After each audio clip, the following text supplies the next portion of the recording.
বিসমিল্লাহির রহমানির রহিম। সম্মানিত আমন্ত্রিত সাংবাদিকবৃন্দ, আপনারা যারা আজকে অনুষ্ঠানে উপস্থিত হয়েছেন সবাইকে আসসালামু আলাইকুম। সেই সাথে সাথে আমি ধন্যবাদ জানাই যে কষ্ট করে আপনারা আজকের এই প্রোগ্রামে উপস্থিত হয়েছেন। আমরা মূলত প্রথম দিকে আলোচনা করেছি রোজি মোজাম্মেলের সমস্যা এবং আপনাদের সহযোগিতা নিয়ে। এই রোজি মোজাম্মেল কলেজটি আমার পিতা মোহাম্মদ মোজাম্মেল হক সাহেব প্রতিষ্ঠা করেছিলেন আমার মায়ের নামে, এবং এইখানে আমাদের পরিবারের অনেক স্মৃতিময় ঘটনা এই প্রতিষ্ঠানের সঙ্গে জড়িত আছে। আমার নানার বাড়ি ছিল এখানে, আর যে অংশে আমি দাঁড়িয়ে আছি এটা আমার বাবার কেনা সম্পত্তি। সেটা এই মুহূর্তে আর আমি নাই শেয়ার করি। মূলত আপনারা জানেন রাজনীতির সাথে আমি সম্পৃক্ত। যে কোনো জায়গায় গেলে রাজনীতি নিয়ে দুই একটা কথা বলতে হয়। এখানে আছেন অনেকেই যারা বলেছেন রাজনীতি নিয়ে কিছু কথা বলতে হবে। আপনাদের সাথে আমি এখানে বসতে পেরে আনন্দিত এবং কৃতজ্ঞ বটে। সেই সঙ্গে আমি বলতে চাই যে আপনারা যে দিক নির্দেশনা দিয়েছেন সেই দিক নির্দেশনা আমাদের জন্য, আমার সামগ্রিক কাজের জন্য একটা পাথেয় হয়ে থাকবে, একটা ডাইরেকশন আমি লাভ করেছি আপনাদের আলোচনা থেকে। সেই ডাইরেকশনটা অবশ্যই কোনো মতেই ভুলে যাওয়ার মতো না। আপনার অভিজ্ঞ মানুষ, সম্মানিত মানুষ, সমাজের সাধারণ মানুষের প্রতিনিধিত্ব সাংবাদিকরাই করে। আমি শুধু চাই গুরদাসপুরের পরিমণ্ডলে, রাজনৈতিক পরিমণ্ডলে গণতান্ত্রিক চর্চাটা থাকুক। সাংবাদিকরা যেন কারো কারণে হেস্তনেস্ত না হয়, সত্য প্রকাশে কোনো মতে বাধা না পায়। আমি আপনাদের সঙ্গে খুব অচিরেই বসবো এবং দুটো প্রেস ক্লাব এখানে আছে, দুটো প্রেস ক্লাবের সমস্ত সদস্য নিয়ে বসবো। আমি খুব অল্প সময়ের মধ্যে আগামী নির্বাচনের গুরদাসপুর বয়াগ্রামের উন্নয়নের রূপরেখা নিয়ে আমি একটা প্রেজেন্টেশন করতে চাই। সাথে সাথে আমার নতুন একটা বই আসবে এই সম্পর্কে। এই বইটা আপনাদের মাধ্যমেই আমি জনগণের কাছে পৌঁছাতে চাই। এই বইয়ের মাধ্যমে আমার এই প্ল্যান গুলো জনগণের কাছে গেলে জনগণ অবশ্যই বুঝতে পারবে যে তারা এই এলাকার উন্নয়নের জন্য কি ধরনের নেতা প্রয়োজন এবং তারা কি ধরনের নেতা খুঁজছেন। আমি নিজেকে নেতা দাবি করলে জনগণ গ্রহণ করবে, এটা কিন্তু সত্য নয়। আমাকে প্রমাণ করতে হবে যে I have the right type of eligibility, এবং জনগণের কাছে অবশ্যই আমাকে প্রুফ করতে হবে যে আমি কাজ করতে পারি। দেখুন, এই চলনমিল অঞ্চলের মানুষ আমরা, এই চলনমিল না থাকলে গুরদাসপুর কিন্তু থাকবে না। অথচ চলনমিল ডেভেলপমেন্ট বোর্ডের কথা আজ পর্যন্ত কেউ বলে নাই। আমি কিন্তু গতকালও বলেছি, আজকেও বলছি যে চলনবিল ডেভেলপমেন্ট একটা বোর্ড হওয়া উচিত। এই চলনবিলের একাধিক প্রজাতির ধান বিলুপ্ত হয়ে গেছে, একাধিক প্রজাতির মাছ বিলুপ্ত হয়ে গেছে। এগুলোকে ফিরিয়ে আনা, একটা জিন ব্যাংক স্টাবলিশ করা, একটা আপনার এই যে সমস্ত শস্য বিলুপ্ত হয়ে গেছে এটা সিড ব্যাংক একটা স্টাবলিশ করা আমাদের দরকার। সেগুলো কিন্তু এখনো হয়নি। নদীগুলো পলিতে ভর্তি হয়ে গেছে, সেই নদীগুলো ড্রেস করতে হবে, বিশেষ করে নন্দকুজা। সেই ব্যাপারেও কিন্তু গতকালও আলোচনা হয়েছে আপনাদের সাথে, এখন আমি আলোচনা করছি। এটার কোনো বিকল্প নাই। গুরদাসপুরের মাঝে, বয়াগ্রাম এবং গুরদাসপুরের মাঝে একটা ট্রেন লাইনের উপস্থিতি দরকার। ট্রেন দুটো স্টেশন দরকার। একটা ট্রাকে 7 মেট্রিক টন শস্য কিংবা পণ্য গুরদাসপুর থেকে ঢাকা যেতে পারে, কিন্তু ট্রেনে যেতে পারবে 700 মেট্রিক টন।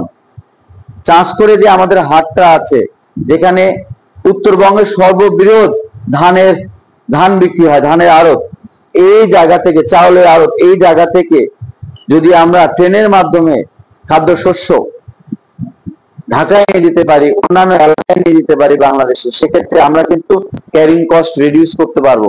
কৃষকরা লাভবান হবেন। মধ্যস্বত্ব ভোগী যারা আছেন তাদের কিন্তু ক্ষমতা খর্ব হবে। আমি এই পরিকল্পনাগুলো বইতে নিয়ে আসছি এবং আমি রিসার্চ করেছি, ওখানে স্ট্যাটিস্টিক্স আছে। স্ট্যাটিস্টিক্স এর মাধ্যমে কিন্তু আমরা বলছি যে এইভাবে ডেভেলপমেন্টটা করা দরকার। হাটিকুমরুল বনপাড়ার যে লেনটা আছে এটাকে অবশ্যই 3 লেনের করতে হবে কিংবা 4 লেনের করতে হবে।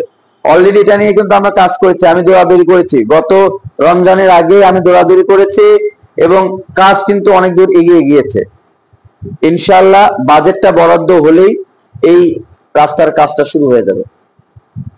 অন্যদিকে আরো কিছু ব্যাপার আছে, বাস টার্মিনাল দরকার আমাদের, এবং এই বাস টার্মিনালটা আধুনিক বাস টার্মিনাল হতে হবে।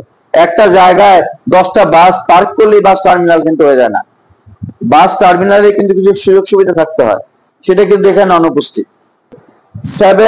55% মানে বড়াইগ্রাম এবং গুরদাসপুর দুটোকে গড় করলে 53, আমরা ধরলাম 55% আসলে আমাদের শিক্ষার হার পুরো বাংলাদেশে, যেখানে 75%। যেহেতু শিক্ষার হার কম, গড় মাথাপিছু আয় আমাদের কম, এবং মাথাপিছু আয় কম হওয়াতে আমরা কিন্তু প্রত্যেকদিন সাফার করছি। আমাদের বাচ্চাদের স্কুল ড্রপ আউট বেশি, স্কুল ধরে পড়া বাচ্চার সংখ্যা অনেক, অথচ এই জিনিসগুলো নিয়ে কথা বলার কিন্তু অনেক স্কোপ আছে।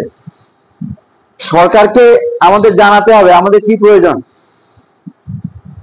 এবং প্রশাসনের সাথে আমাদের সদ্ভাব রাখতে হবে। প্রশাসন আমাদের হেল্প করছে, আগামীতেও করবে ইনশাআল্লাহ, কিন্তু আমরা যদি আমাদের নিড গুলো যদি প্রশাসনের কাছে না নিয়ে যেতে পারি, না বলতে পারি, তাহলে কিন্তু আমরা কোনো রেজাল্ট পাবো না। অনেক স্কুলে এমন হেডমাস্টার দিয়ে দেওয়া হয়েছে আওয়ামী লীগের সময়, যারা ঠিক মতো ইংরেজি বলতে পারে না। These are the hard facts. Based on that, we have to act. এবং সৎ রাজনীতি এবং সৎ রাজনীতিবিদ এবং স্বচ্ছ রাজনীতি, এই দুটো ওয়ার্ডের মাঝখানে কিন্তু 31 দফা একদম চলে আসে। কিন্তু এই প্রক্রিয়াটা স্টার্ট করতে হলে আপনাদের সহযোগিতা দরকার। আমাদের এখানে গত 3 বছর, এটা আপনাদের এক পত্রিকা স্ট্যাটিস্টিক্স দেওয়া, কয়েকদিন আগে আমি কৃষি অফিসে গিয়েছিলাম, তো কৃষি অফিসারের সাথে কথা বলার সময় এই জিনিসটা জানতে পেরেছি, 1000 কোটি টাকা 3 বছরে রেভিনিউ আর্ন করেছে গুরদাসপুর শুধুমাত্র মৎস্য খাত থেকে। অথচ মৎস্য চাষির কোনো খবর নাই। আমরা নেই কি? নেই না। 100টা মাছ যদি বিক্রি হয়, 25 থেকে 33% মাছ নষ্ট হয়ে যায় রাস্তায়, কারণ আমাদের হিমাগার নাই, কোল্ড স্টোরেজ নাই। মাছ উৎপাদন হচ্ছে, বেচতে আমাকে হবেই, আমি হিমাগারে রাখতে পারছি না। প্রসেস ফিশ ইউকেতে যায়, সৌদি আরবে যায়, আরব আমিরাতে যায়, এই গুরদাসপুরে কিন্তু, অথচ গুরদাসপুরের মানুষই জানে না। নেতৃত্বকে আসতে হবে এমন জায়গা থেকে যেখান থেকে তার চৌকসতা প্রমাণিত হয়। নেতা শুধু ভাষণ দিলে হবে না, নেতাকে কিন্তু ডেটা স্ট্যাটিস্টিক্স দিয়ে প্রমাণ করতে হবে যে তার এলাকার সমস্যা কোথায় আছে, এর সমাধান কিভাবে সম্ভব। মাছের আঁশ বিক্রি করে 300 কোটি টাকা ইয়ারলি আর্ন করা সম্ভব। একাধিক প্ল্যান আমাদের কাছে আছে। আমরা এখানে সরিষা উৎপাদন হয়, সরিষার কোনো মিল নাই, এখানে মানে সরিষা চলে যাচ্ছে এলাকার বাইরে, তৃতীয় পক্ষ নিয়ে যাচ্ছেন, লাভ করছেন তৃতীয় পক্ষ, কৃষক কিছুই পাচ্ছেন না। সরিষার ক্ষেত্রে বর্তমানে যে সরিষা চাষ হয় তার চেয়ে যদি হাইব্রিড সরিষাগুলো চাষ করা যায়, সেক্ষেত্রে আমরা ফসলটা বেশি পাবো।